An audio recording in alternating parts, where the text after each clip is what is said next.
Someone asked me at work the other day, why is the derivative of e to the x e to the x? Now, normally you could think, oh, we can use the chain rule, but we're not going to do that to find that out. Instead, we're going to do what we did previously with the natural log and use our limits. So, limit of h as h goes to 0 of e to the x plus h minus e to the x all over h. You know, our usual difference quotient that we're going to find what a derivative is.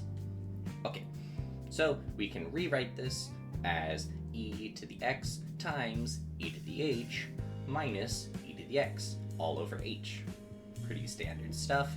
Now let's go ahead and factor out that e to the x. That gives us e to the x times e to the h minus 1 all over h. Now, since the limit's in respect to h, we can just go ahead and actually pull out that e to the x without changing anything, right? E to the x on the outside, e to the h minus 1 all over h on the inside. Now let's go ahead and set the variable n to be e to the h minus 1. And rewrite what we have so far. That gives us e to the x is the limit as h approaches 0 of n over what? Let's rewrite our h in terms of n.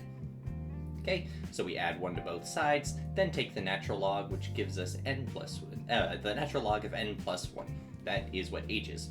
Put that on the bottom. But now we're not in h anymore. We're in n. So we want to say as the limit as n approaches 0. Sounds good. But now, let's mess around with this some more. So we're going to take the numerator and the denominator of this fraction, multiply them both by 1 over n. That's the equivalent of multiplying the whole thing by 1 because the numerator and the denominator multiplied by the same thing. That cancels out the top to just be a 1 on top. Then we can go ahead and use our log rules to move that 1 over n to an exponent. Alright, that gives us e to the x. The limit as n approaches 0 of 1 over the natural log of n plus 1 to the 1 over n power. Well, we're only dealing with the denominator having n's on it now, so we can switch the natural log and the limit, but really we can move the limit down to just the denominator and it won't affect anything. We can put it inside that natural log, still remains the same. Rewrite this as n plus 1 to the power of 1 over n.